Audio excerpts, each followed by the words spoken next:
चारे आरजा होर दसुणी होए, नवा खंडां विच जाणीए, नाल चलै सब कोय। चंगा नाम रखाए कै, जस कीरत जग ले। जे तिस नदर न आवई, ता बात न पुछै के। कीटा अंदर कीट, कर दोषी दोष धरे। नानक निर्गुण गुण करे, गुणवंतिया गुण दे। तेहा कोई न सुझई, जे तिस गुण कोय करे। तेहा कोई न सुझई, जे तिस गुण कोय करे। वाहिगुरु जी का खालसा, वाहिगुरु जी की फतेह। परम सत्कारयोग सतगुरु जी के पावन दरबार विच सुशोभित गुरु सवारी साध संगत जीओ, जपजी की 7वीं पौड़ी साडी अज की विचार का केंद्र है। सतगुरु सच्चे पातशाह अपने इस बचन अंदर मनुख दे इस उलामे की गल करते हैं, जिहदे विच पता कहंदा है भी मैनू तो समा ही बड़ा थोड़ा मिलिया, उम्र बड़ी थोड़ी है, ते परमात्मा की बंदगी भगती की गल तो बड़ी वड्डी है। ते जे किते वक्त होर ज्यादा मिल जाता तो मैं इधर भी ध्यान दे लैंदा। एक ते दूसरी गल बंदा ये कहंदा भी जिहड़ा कुछ संसार दे अंदर पदार्थ वगैरह हैगे ने, जीवन के जिहड़े होर सुख ने, मैं तो यही नहीं पूरे भोग सकिया, इन्हां ही अजी चंगी तरह मैं माण नहीं सकिया, ते भगती की गल किवें कर सकदा। इतना कुछ है कि जे सारा कुछ मैं वरत के हंड के देखा तो ये लिए तो दिन बड़ी उम्र चाहिए है, एक उम्र नहीं कई उम्र चाहिए ने। तो फिर बंदा भगती नूं एक पासे छड्ड के, क्योंकि वो समझदा भी ये तो वाधू जिहा काम है, जदों किते मौका बनेगा कर लांगे। सब तो वड्डी मुसीबत असल विच ये है कि मनुख ने धर्म नूं काम नहीं समझिया। सारे काम असीं अपने स्कैड्यूल विच, अपने रोज़ दे कार विहार दे जिहड़ा भी असीं प्रोग्राम बनाउने उहदे च रखदे हैं भी इन्ने वजे उठना, इन्ने वजे सौना, इन्ने वजे रोटी खानी है, इन्ने वजे ऑफिस जाना है, चिट्ठियां लिखणियां ने। ये सारा स्कैड्यूल वध तो वध असीं पूरा करन दी कोशिश करदे बचे हैं, पर जिहड़ा परमात्मा दी गल है उहदे वास्ते साडे कोल टाइम नहीं। उहनूं असीं अपने इस रोज़मर्रा दे प्रोग्राम विच एडजस्ट नहीं कीता होया। इस करके इनू वाधू समझिया कि जे हो गया तां भी कोई गल नहीं, ते ना होया तां भी कोई गल नहीं। जितना चिर असीं इनू काम नहीं समझदे, उन्ना चिर असीं इहदे प्रति ईमानदार नहीं हो सकते, ते ना इनू असीं निभा सकते हैं। इस करके बाणी विच बहुत सरल अर्थां दे अंदर ये गल समझाई गई है कि हे मन, ये काम जिसनूं करन वास्ते परमात्मा ने तैनूं संसार विच भेजिया, ये तेरे कोल हो नहीं रहा, ते बाकी काम जिहड़े ने जो तू करदा है वो इत्थे ते इत्थे रह जाने, कहानी मुक जानी है। अवर काज तेरा किते ना काम। माफ करना, इनू पढ़न लग्या असीं गलती करते हैं। अवर काज तेरे किते ना काम गलत है, सारा अर्थ ही गलत हो जाएगा। अवर काज तेरा किते ना काम, तेरे किसे काम नहीं। इस करके उन्होंने तेरे नहीं पढ़ना, तेरा है पढ़ना, तेरे किसी काम विच नहीं, होर जिहड़े काम तू करदा है। ते सतगुरु कहंदे ने भी संगत विच आउणा, नाम जपना, परमात्मा की भगती वाले पासे लगना, यही असल काम है, ते ये तू करन वास्ते तैयार नहीं। कबीर कहंदे ने, आंदे ने मन रे सरियो ना एक है काजा, भजियो ना रघुपत राजा। कहंदे ने हे मना होर काम ते तू बड़े कर ले, पर एक काम जिहड़ा सी परमात्मा की भगती दा वो तेरे कोलों सरिया नहीं, तू कर नहीं सकिया। ते मनुख कहंदा भी बड़ा समा ही घट है मेरे कोल। सतगुरु सच्चे पातशाह कहंदे ने एक गल याद रख लै कि जे तैनू 4 युग जिन्नी भी उम्र मिल जाए ना, जे युग चारे आरजा, तेरी आरजा जिहड़ी उम्र है जे 4 युग भी हो जाए, जे युग चारे आरजा होर दसूणी होए, दसूणी तो मतलब है 10 गुणा, 4 ते मल्टीप्लाई कर दो इनू 10 नाल 40 युग। जे युग चारे आरजा होर दसूणी होए, फिर कहते ने निरा उम्र की लम्मी गल ही नहीं, क्योंकि उम्र तो शायद कई चीज़ों की लम्मी होगी, पहाड़ों की होर चीज़ों की बड़ी लम्मी उम्र है। सतगुरु कहते ने निरी उम्र की लंबाई की बात नहीं है, तेरी प्रसिद्धि भी होवे, तेनू लोग जानते होण, तू बड़ा फेमस बंदा होवे, होर दसूणी होए नवां खंडां विच जाणी है। एक थां नहीं, 2 थां नहीं, पृथ्वी के जितने खंड ने, धरती के जितने हिस्से हैं, ब्रह्मंड सारा, कहते ने ये सारे हिस्सों के अंदर तेरा नाम होवे, तेरी चर्चा होवे, तेनू लोग जानते होण कि हाँ बंदा है कोई, नवां खंडां विच जाणी है। फिर कहते ने इत्थे ही बस नहीं, जानन नूं ते ऐसा भी हो सकता भी लोग चोर करके जानते होण ते कोई फॉलो करन नूं तैयार ना होवे, जालम करके जानते होण, क्योंकि मनुख नूं जिनाउण दी बड़ी इच्छा है। मैं चंगेज़ की हिस्टरी पढ़ी है, बड़ी अजीब गल पढ़ी है मैं। वो कहंदा है बड़ा जालम बंदा होया चंगेज़ खां, आखण लगा मैं दुनिया च आया ते कम से कम जे लोकां नूं ये ना पता लगे भी चंगेज़ इधरों दी लंघिया ते मेरे आउण दा की फायदा होया, मेरी चर्चा ना होवे। कहंदा 5-7 पिंड जला दिओ, कुछ बच्चे मार के नेज़िਆਂ ते टंग दिओ, लहू डुल्ला होवे रस्तिਆਂ 'ਚ, आहो पुकार हुंदी होवे, लोकी रोंदे होण, तड़फदे होण ते आंदे होण हाय चंगेज़। कहंदा फिर मेरे मन नूं तसल्ली होएगी कि लोकां 'च मेरी चर्चा है, लोकां 'च मेरा दबदबा है, मैं जिधरों दी लंघा। ये तो उसकी जालम वृत्ति की कहानी है। तो धर्म की दुनिया में भी देखते हैं कि बंदा इत्थे भी इस ख्याल में है कि मेरा पता लगे भी ये लीडर है, ये गुरुद्वारे का बास है, ये धर्म मंदिर का आगू है। जिथे हौमै मारनी है बंदा उथे ही कहता मेरी हौमै बननी चाहिए है। हालांकि कबीर कहते हैं बड़ी साफ गल कही है, वो कहते ने कि माया तो मनुख छड़ सकता है, पर दिती हुई माया का मान नहीं छड़ सकता। कहते ने माया तजी तो क्या बया, जो मान तजया नहीं जाए। ये एहसास कि मैं इतना दिता है, इनू कौन छड़ेगा। तू कुछ भी ना देंदा, लेकिन जे तेरे अंदर मान ना होंदा तो गल बन सकती। तू बहुत कुछ दिता है ते तेरे अंदर मान की कहानी बनी हुई है, इस करके दिता भी निष्फल चला गया। और याद रखना, मनुख सोचता मैं बहुत दे रहा हाँ, तो वह सोचता इन्ना तो किसी दिता नहीं होना, तो कोई होर जम पैंदा उहदे नालों भी ज्यादा देण वाला। कहानी है किसी बंदे ने किसी पंडित नाल ठेका कर लिया, आखण लगा देंगा, सब कुछ दे देंगा, दान कर देंगा, पर मेरी एक शर्त है।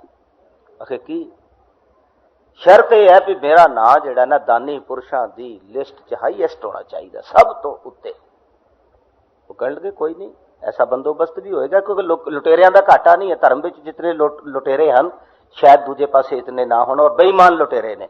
आम चोर डाकुआं दे भी अपने असूल ने, और एक दूजे नाल कीती गल ते पूरे उतरते हैं। पर मैनूं खिमा करना, धार्मिक दुनिया बड़ी करप्ट हो गई है, कोई किसी का इतबार नहीं, भरोसा नहीं। हालांकि उन्होंने कह देना चाहिए भी ऐसा नहीं हो सकता, पर कौन कहता है। कोई नहीं आंदा। ये तो गुरु नानक की हिम्मत सी ना भी मलक भागो नूं कहता कख नहीं, मिट्टी है, कुछ भी नहीं है।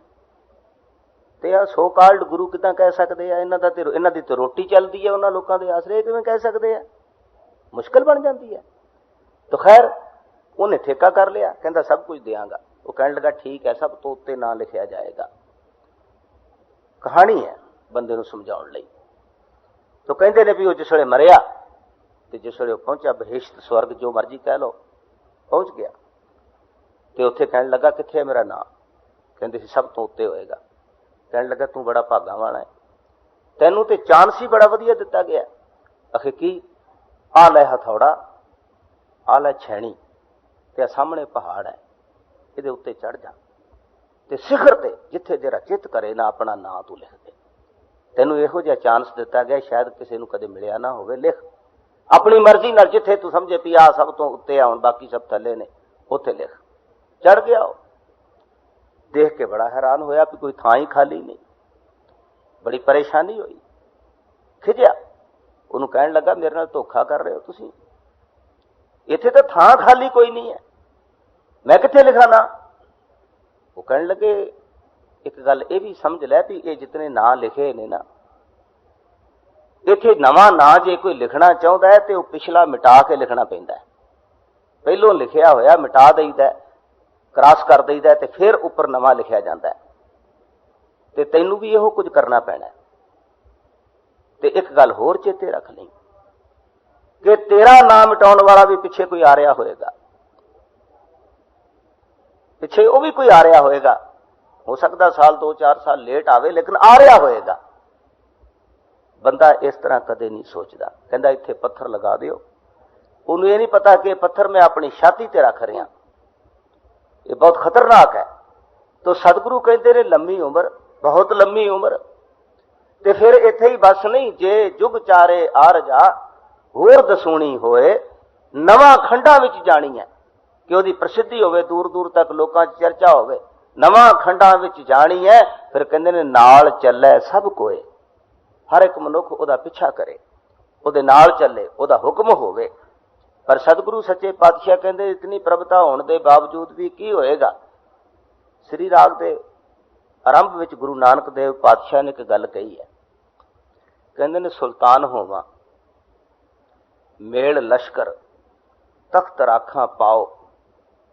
कहते ने मैं पातशाह सुल्तान हो जावां, फौज मेरे कोल होवे, तख्त उत्ते बैठा, तख्त राखा पाओ, हुक्म हासिल करी बैठा, ते मैनू हुक्म प्राप्त होवे मैं जो मर्जी करा, हुक्म हासिल करी बैठा।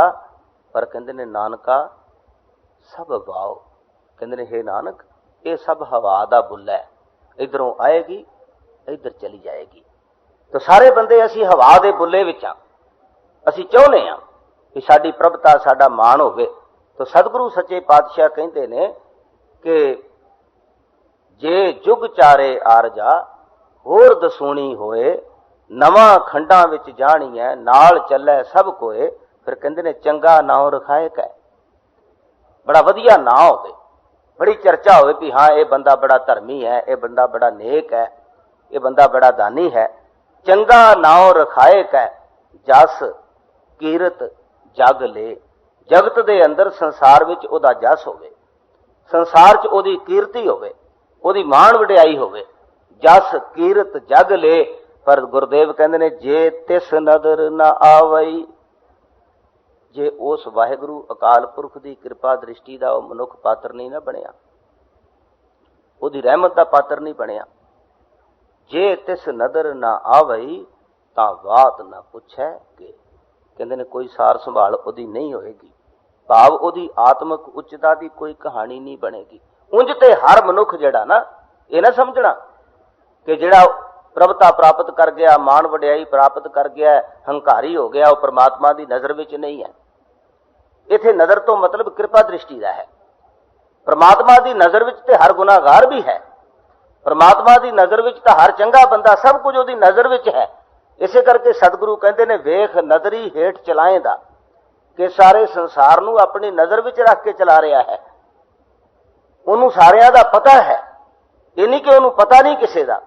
इत्थे जिक्र सतगुरु सच्चे पातशाह करते हैं कि जिहड़ी कृपा दृष्टि मनुख प्राप्त करना चाहुंदा है, जिहदा भाव यह है कि उसकी नदर होवे ते मेरा जीवन सफल हो जाए, मैं उहदे विच मिल जावां, मिलाप हो जाए। कहंदे ने वो जिहड़ी गल मंगदा है ना बंदा, वो जिहड़ी मंग करदा है मनुख, कहंदे ने वो इतना कुछ करन दे बावजूद भी बंदे नूं प्राप्त नहीं होनी।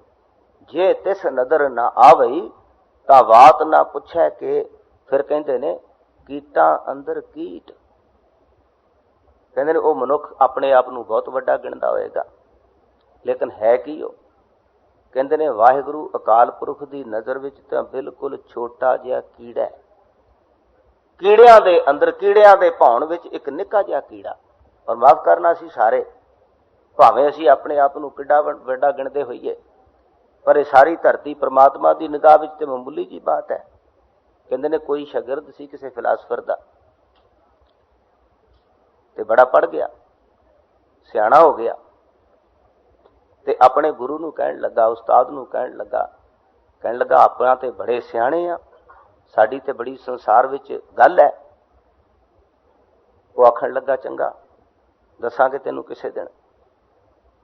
एक दिन उन्हें दुनिया का नक्शा मंगवा लिया, संसार का नक्शा। उन्होंने गल भुल चुकी सी, उहदे सामने नक्शा रख दिता।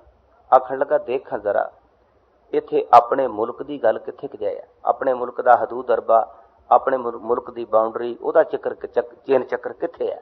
हुण दुनिया का नक्शा रख लो तो उहदे सामने कई मुल्क जिहड़े ने बिल्कुल टिमकना ही ने, बिल्कुल बिंदु ही ने, एक पॉइंट ही ने, ते कई जिहड़े बड़े बड़े वड्डे ने हाथ थले ही आ जाते हैं। वो जिस वेले उन्हें दसिया भी है तो छोटा जिहा सर्कल आ है साडा मुल्क, कहंदा इहदे च अपना शहर वेख। हुण कई बारी जो बहुत वड्डे नक्शे होंदे ने उन्हां च मोटा एक दो शहर भी वड्डे वड्डे दे दिंदे आ, पर कई बारी ऐसा होंदा कि सिर्फ मुल्क का ही नां हुंदा है। कहंदा इत्थे तो मुल्क का ही नां है, शहर की तो कोई गल नहीं। कहण लगा फिर जे शहर भी है नहीं, मुल्क का ही नां है, तो शहर तो बाद फिर साडे टाउन की गल आउणी है, साडे नगर की गल आउणी, फिर साडी स्ट्रीट की गल आउणी है, तो वो तो है ही नहीं, लभदी नहीं। तो फिर उहदे विच बंदियां दी गल ते उहदे विच तेरी ते मेरी गल कित्थे है? कहण लगा कोई गल समझ विच पई है? आखण लगा पता नहीं तुसीं की अर्थ पा रहे हो। आखण लगा तू कहंदा सा अपना बड़ा नां, अपनी बड़ी चर्चा, अपनी बड़ी गल है, कित्थे है गल? दुनिया का नक्शा तेरे सामने कित्थे है गल? हर मनुख इस एहसास में जी रहा भी मेरी बड़ी बात है, मैं तो बहुत वड्डी गल हाँ। लेकिन सतगुरु सच्चे पातशाह कहते हैं जो वो विशाल दृष्टि नाल वेखण की कोशिश करेगा ना, तो उसनूं समझ पवेगी, उन्हें पता लगेगा कि मैं तो किसी गिणती विच नहीं हाँ। सतगुरु सच्चे पातशाह यही गल समझाते हैं कि मनुख के अहंकार नूं मिटाया ही तां जा सकता है, मनुख का अहंकार निमरता विच तां ही आ सकता है जे बंदे नूं ये एहसास हो जाए कि मैं हाँ की, मेरी होंद की है। तो सतगुरु कहते हैं एडा वड्डा प्रभुता का मालक मनुख जिहड़ा है, कीटां अंदर कीट कर दोषी दोष करे। क्योंकि हंकारी है, कुकर्मी है, विकारी है। कहते ने परमात्मा की निगाह विच कीड़ियां विचों एक छोटा जिहा कीड़ा है, वो ते दोषी करके उसनूं ये निश्चित करके भी ये गुनाहगार है, इन्हें कोई अपने आप नूं सवारन का कर्म नहीं किया, दोष धरे उहदे उत्ते दोष धर दिता जाता है, स्थापित कर दिता जाता है, फैसला कर दिता जाता है कि इस मनुख ने हुण तक जो कुछ किया है ना, उहदा नतीजा आ है कि यह दोषी है। इस पंक्ति का पाठ आम तौर पर असीं इदां करते हैं कि कीटां अंदर कीट कर दोषी दोष धरे, ये पाठ गलत है, पर मोस्टली असीं यही करते हैं। इसका अर्थ बड़ा उल्ट बनेगा, मैं सुनाना नहीं चाहता क्योंकि मैं गलत अर्थ भी तुहानूं नहीं देना चाहता। कीटां अंदर कीट कर दोषी दोष धरे, नानक निर्गुण गुण करे, गुणवंतियां गुण दे। कहंदे ने वो वाहिगुरू अकाल पुरख जिहड़ा ना, हे नानक, जिहड़े मनुख निर्गुण हन, जिन्हां दी जिंदगी सार्थक नहीं होई, भावें वो किन्ने कीड़ियां विच कीड़ा भी क्यों नहीं हो गया उन्हां च कोई मनुख, कहंदे ने उस कीट नूं, उस मामूली लिबड़े तिबड़े इंसान नूं, विगड़े हुए मनुख नूं भी वो वाहिगुरू अकाल पुरख उहदी नज़र सवली हो जाए ना, वो मेहर करे तां उहदे अंदर भी गुण ओह पैदा करता है। नानक निर्गुण गुण करे। ते असीं की पढ़ते हैं? ਅਸੀਂ ਪਤਾ ਰੋਜ਼ ਪਾਠ ਕਰਦੇ ਹਾਂ, ਬੜਾ ਕਰਦੇ ਹਾਂ, ਲੇਕਿਨ ਜੇ ਗਲਤ ਪੜਾਂਗੇ ਫਿਰ ਅਸੀਂ ਇਹ ਸਮਝਦੇ ਹਾਂ ਵੀ ਖਰੇ ਗੁਰੂ ਨੂੰ ਪਤਾ ਨਹੀਂ ਲੱਗਦਾ। ਜਿਸ ਗੁਰੂ ਦੇ ਬਚਨ ਹਨ ਉਸ ਨੂੰ ਤੇ ਸਭ ਪਤਾ ਹੈ, ਤੇ ਅਸੀਂ ਆਪਣੀਆਂ ਗਲਤੀਆਂ ਨੂੰ ਕਦੇ ਸੁਧਾਰਨ ਦੀ ਕੋਸ਼ਿਸ਼ ਨਹੀਂ ਕੀਤੀ। ਅਸੀਂ ਕਰਦੇ ਹਾਂ ਨਾਨਕ ਨਿਰਗੁਣ ਗੁਣ ਕਰੇ, ਤੇ ਨਾਨਕ ਬੜਾ ਨਿਰਗੁਣ ਹੈ ਤੇ ਉਹ ਗੁਣ ਪੈਦਾ ਕਰਦਾ ਹੈ। ਸਾਰਾ ਹੀ ਸਿਧਾਂਤ ਵਿਗਾੜ ਕੇ ਰੱਖ ਦਿੱਤਾ। ਪਾਠ ਹੈ ਨਾਨਕ ਨਿਰਗੁਣ ਗੁਣ ਕਰੇ। हे ਨਾਨਕ, ਉਹ ਵਾਹਿਗੁਰੂ ਅਕਾਲ ਪੁਰਖ ਨਿਰਗੁਣ ਮਨੁੱਖ ਦੇ ਅੰਦਰ ਵੀ ਗੁਣ ਪੈਦਾ ਕਰਦਾ ਹੈ। ਚੋਰ ਬਦਲ ਜਾਂਦੇ ਨੇ, ਡਾਕੂ ਬਦਲ ਜਾਂਦੇ ਨੇ, ਅਯਾਸ਼ ਬਦਲ ਜਾਂਦੇ ਨੇ, ਤੇ ਧਰਮ ਵਿੱਚ ਮਨੁੱਖ ਅਸਲ ਵਿੱਚ ਆ ਹੀ ਇਸ ਕਰਕੇ ਰਿਹਾ ਕਿ ਬਦਲਣ ਦਾ ਚਾਂਸ ਹੈਗਾ। ਜੇ ਬਦਲਣ ਦਾ ਚਾਂਸ ਨਾ ਹੋਵੇ ਤੇ ਕੋਈ ਮੰਦਰ, ਕਿਸੇ ਗੁਰਦੁਆਰੇ ਤੇ ਕੋਈ ਲੋੜ ਹੀ ਨਹੀਂ। ਜੇ ਮਰੀਜ਼ ਨੇ ਮਰੀਜ਼ ਹੀ ਰਹਿਣਾ, ਬਿਮਾਰ ਹੀ ਰਹਿਣਾ, ਕਦੇ ਉਹਨੇ ਠੀਕ ਨਹੀਂ ਹੋ ਸਕਣਾ, ਤੇ ਫਿਰ ਹਸਪਤਾਲ ਦੀ, ਡਾਕਟਰ ਦੀ ਕੋਈ ਲੋੜ ਹੀ ਨਹੀਂ, ਜ਼ਰੂਰਤ ਹੀ ਨਹੀਂ। ਪਰ ਚੂੰਕਿ ਸੰਭਾਵਨਾ ਹੈ ਕਿ ਇਹ ਮਨੁੱਖ ਠੀਕ ਹੋ ਸਕਦਾ ਹੈ, ਇਸ ਕਰਕੇ ਇਹ ਸਾਰਾ ਕੁਝ ਕੀਤਾ ਗਿਆ। ਜੇ ਠੀਕ ਨਾ ਹੋ ਸਕਦਾ, ਕਿਸੇ ਗੁਰੂ, ਪੀਰ, ਅਵਤਾਰ, ਪੈਗੰਬਰ ਨੂੰ ਸੰਸਾਰ ਵਿੱਚ ਭੇਜਣ ਦੀ ਕੋਈ ਜ਼ਰੂਰਤ ਨਹੀਂ ਸੀ। ਇਹ ਗੱਲ ਹੈ ਕਿ ਹੋ ਸਕਦਾ ਹੈ, ਔਰ ਦੁਨੀਆ ਦਾ ਇਤਿਹਾਸ ਇਸ ਗੱਲ ਨੂੰ ਪ੍ਰਤੱਖ ਕਰਦਾ ਹੈ ਕਿ ਵੱਡੇ ਵੱਡੇ ਕੁਕਰਮੀ, ਵੱਡੇ ਵੱਡੇ ਵਿਕਾਰੀ ਲੋਕ ਜਿਹੜੇ ਸੀ, ਜਿਸ ਵੇਲੇ ਚੋਟ ਪਈ ਤੇ ਸਿੱਧੇ ਰਸਤੇ ਉੱਤੇ ਆ ਗਏ। ਪੜ੍ਹਦੇ ਅਸੀਂ ਗੁਰੂਆਂ ਦਾ ਇਤਿਹਾਸ ਪੜ੍ਹਦੇ ਹਾਂ, ਸੱਜਣ ਠੱਗ, ਵਿਧੀ ਚੰਦ ਡਾਕੂ, ਹੋਰ ਬੜੇ ਨੇ, ਅਣਗਿਣਤ ਨਾਮ ਹਨ। ਮਨੁੱਖ ਬਦਲੇਗਾ, ਸੰਭਾਵਨਾ ਹੈ ਮਨੁੱਖ ਦੇ ਬਦਲਣ ਦੀ। ਔਰ ਮਾਫ ਕਰਨਾ, ਇਹ ਮਨੁੱਖਾ ਜੀਵਨ ਅਸਲ ਵਿੱਚ ਦਿੱਤਾ ਹੀ ਇਸ ਕਰਕੇ ਗਿਆ ਕਿ ਮਨੁੱਖ ਬਦਲ ਸਕਦਾ ਹੈ। ਇਹਦੇ ਚ ਵਧੇਕ ਸੰਭਾਵਨਾ ਹੈ। ਬਾਕੀ ਜੋਨਾਂ ਨਾਲੋਂ, ਬਾਕੀ ਦੇ ਜਨਮਾਂ ਨਾਲੋਂ ਮਨੁੱਖ ਜੀਵਨ ਦੇ ਅੰਦਰ ਵਧੇਕ ਸੰਭਾਵਨਾ ਹੈ। ਔਰ ਧਰਮ ਤੇ ਇਥੋਂ ਤੱਕ ਕਹਿੰਦਾ ਵੀ ਅਸਲ ਵਿੱਚ ਮਨੁੱਖ ਨੂੰ ਇਹ ਚਾਂਸ ਦਿੱਤਾ ਹੀ ਇਸ ਕਰਕੇ ਗਿਆ ਕਿ ਇਹ ਜਿਹੜਾ ਜਨਮ ਹੈ ਇਹਦੇ ਵਿੱਚ ਮਨੁੱਖ ਲਾਜ਼ਮੀ ਬਦਲ ਸਕਦਾ ਹੈ। ਇਸੇ ਕਰਕੇ ਬਾਣੀ 'ਚ ਇਸ ਗੱਲ ਨੂੰ ਇਹਨਾਂ ਲਫ਼ਜ਼ਾਂ 'ਚ ਬਿਆਨ ਕੀਤਾ ਗਿਆ ਕਿ ਅਵਸਰ ਬੀਤਿਓ ਜਾਤ ਹੈ। ਇਹਨੂੰ ਕਿਹਾ ਇਹ ਅਵਸਰ ਹੈ, ਇਹ ਚਾਂਸ ਹੈ ਕਿ ਬੰਦਿਆ ਤੂੰ ਤਬਦੀਲ ਹੋ ਸਕਦਾ ਹੈ। ਤੇ ਜੇ ਤੂੰ ਇਸੇ ਕਰਕੇ ਬਾਣੀ 'ਚ ਕਿਹਾ ਕਿ ਇਹੀ ਤੇਰਾ ਅਵਸਰ, ਇਹ ਤੇਰੀ ਬਾਰ, ਘਟ ਭੀਤਰ ਤੂੰ ਦੇਖ ਵਿਚਾਰ, ਕਹਿਤ ਕਬੀਰ ਜੀਤ ਕਹਿ ਹਾਰ, ਬਹੁ ਬਿਦ ਕਹਿਓ ਪੁਕਾਰ ਪੁਕਾਰ। ਬੜੇ ਪ੍ਰਮਾਣ ਨੇ ਇਸ ਗੱਲ ਨੂੰ ਸਿੱਧ ਕਰਨ ਲਈ। ਬਾਣੀ ਵਿੱਚ ਬਾਰ-ਬਾਰ ਇਸ ਗੱਲ ਦੀ ਚਰਚਾ ਹੈ ਤੇ ਸਤਿਗੁਰੂ ਸੱਚੇ ਪਾਤਸ਼ਾਹ ਕਹਿੰਦੇ ਨੇ ਵੀ ਨਾਨਕ ਨਿਰਗੁਣ ਗੁਣ ਕਰੇ, ਗੁਣਵੰਤਿਆਂ ਗੁਣ ਦੇ। ਜਿਹੜੇ ਗੁਣਵਾਨ ਮਨੁੱਖ ਤੁਹਾਨੂੰ ਨਜ਼ਰ ਆਉਂਦੇ ਨੇ, ਜੇ ਗੁਣਵਾਨ ਬੰਦਾ ਇਹ ਸਮਝਦਾ ਹੈ ਕਿ ਮੈਂ ਆਪਣੇ ਕਰਕੇ ਗੁਣ ਪ੍ਰਾਪਤ ਕਰ ਲਏ ਨੇ, ਨਹੀਂ ਮੰਨਦੇ ਸਤਿਗੁਰੂ। ਤੇ ਜੇ ਉਹ ਸਮਝਦੇ ਨੇ ਕਿ ਤੁਹਾਡੀ ਨਜ਼ਰ ਵਿੱਚ ਕੋਈ ਦੂਸਰਾ ਗੁਣਵਾਨ ਹੈ ਤੇ ਉਹਨੂੰ ਕੋਈ ਆਪਣੀ ਤਰੱਦਦ ਨਾਲ ਜਾਂ ਕਿਸੇ ਹੋਰ ਕਿਸੇ ਦੀ ਬਖਸ਼ਿਸ਼ ਨਾਲ ਹੋਇਆ, ਸਤਿਗੁਰੂ ਕਹਿੰਦੇ ਨਹੀਂ, ਐਵੇਂ ਭੁਲੇਖਾ ਹੈ। ਗੁਣਵੰਤਿਆਂ ਗੁਣ ਦੇ। ਗੁਣਵੰਤਿਆਂ ਨੂੰ ਵੀ ਗੁਣ ਉਹ ਵਾਹਿਗੁਰੂ ਅਕਾਲ ਪੁਰਖ ਦਿੰਦਾ ਹੈ। ਨਿਰਗੁਣ ਜਿਹੜੇ ਨੇ ਉਹਨਾਂ ਨੂੰ ਵੀ ਗੁਣਵਾਨ ਉਸੇ ਨੇ ਬਣਾਉਣਾ ਹੈ। ਜੋ ਗੁਣਵਾਨ ਨਜ਼ਰ ਆਉਂਦੇ ਹਨ ਉਹਨਾਂ ਤੇ ਵੀ ਵਾਹਿਗੁਰੂ ਅਕਾਲ ਪੁਰਖ ਦੀ ਕਿਰਪਾ ਦ੍ਰਿਸ਼ਟੀ ਹੈ। ਜੇ ਉਹਦੀ ਨਜ਼ਰ ਨਹੀਂ ਤੇ ਕਿਸੇ ਨੂੰ ਕੁਝ ਨਹੀਂ ਪ੍ਰਾਪਤ ਹੁੰਦਾ। ਇਸ ਕਰਕੇ ਸਤਿਗੁਰੂ ਸੱਚੇ ਪਾਤਸ਼ਾਹ ਨੇ ਕਿਹਾ, ਕਹਿੰਦੇ ਨੇ ਚਿੱਤੈ ਅੰਦਰ ਸਭ ਕੋ ਵੇਖ ਨਦਰੀ ਹੇਠ ਚਲਾਏਂਦਾ, ਆਪੇ ਦੇ ਵਡਿਆਈਆਂ ਆਪੇ ਹੀ ਕਰਮ ਕਰਾਏਂਦਾ, ਵੱਡੋਂ ਵੱਡਾ ਵੱਡ ਮੇਦਨੀ ਸਿਰੇ ਸਿਰ ਧੰਦਾ ਲਾਏਂਦਾ, ਨਦਰ ਉਪੱਠੀ ਜੇ ਕਰੇ ਸੁਲਤਾਨਾ ਘਾਹ ਕਰਾਏਂਦਾ, ਦਰ ਮੰਗਣ ਵੇਖਣਾ ਪਾਏਂਦਾ। ਇਹ ਜਿਹੜੀਆਂ ਨਿਤਨੇਮ ਦੀਆਂ ਕੁਝ ਬਾਣੀਆਂ ਨੇ ਨਾ, ਆਸਾ ਦੀ ਵਾਰ, ਸੋਦਰ, ਰਹਿ ਰਾਸ, ਇਹ ਸਾਰੀਆਂ ਦੀਆਂ ਸਾਰੀਆਂ ਸਾਡੀ ਜ਼ਿੰਦਗੀ ਦਾ ਸਮੁੱਚਾ ਭੇਦ ਜਿਹੜਾ ਹੈ ਉਸ ਨੂੰ ਖੋਲ ਕੇ ਰੱਖਦੀਆਂ ਨੇ। ਪਰ ਜੇ ਇਹਨਾਂ ਵੱਲ ਧਿਆਨ ਦਿੱਤਾ ਜਾਏ, ਜੇ ਧਿਆਨ ਨਾ ਦਿੱਤਾ ਜਾਏ ਤੇ ਜਿੰਨੀ ਮਰਜ਼ੀ ਸਪੀਡ ਨਾਲ ਪੜ੍ਹ ਲਓ, ਕਹਾਣੀ ਨਹੀਂ ਬਣਨੀ। ਤਾਂ ਸਤਿਗੁਰੂ ਸੱਚੇ ਪਾਤਸ਼ਾਹ ਕਹਿੰਦੇ ਨੇ ਨਾਨਕ ਨਿਰਗੁਣ ਗੁਣ ਕਰੇ, ਗੁਣਵੰਤਿਆਂ ਗੁਣ ਦੇ, ਤੇਹਾ ਕੋਏ ਨਾ ਸੁਝਈ, ਜੇ ਤਿਸ ਗੁਣ ਕੋਏ ਕਰੇ। ਇੱਕ ਪੰਕਤੀ ਰਹਿ ਗਈ, ਕੱਲ ਉਹਦੇ ਸੰਬੰਧੀ ਚਰਚਾ ਕਰਾਂਗੇ। ਅੱਜ ਦੀ ਵਿਚਾਰ ਨੂੰ ਇੱਥੇ ਹੀ ਸੰਕੋਚਦਾ ਹੋਇਆ ਹੋਈਆਂ ਭੁੱਲਾਂ ਤੋਂ ਖਿਮਾ ਦਾ ਯਾਚਕ ਹਾਂ। ਵਾਹਿਗੁਰੂ ਜੀ ਕਾ ਖਾਲਸਾ, ਵਾਹਿਗੁਰੂ ਜੀ ਕੀ ਫਤਿਹ।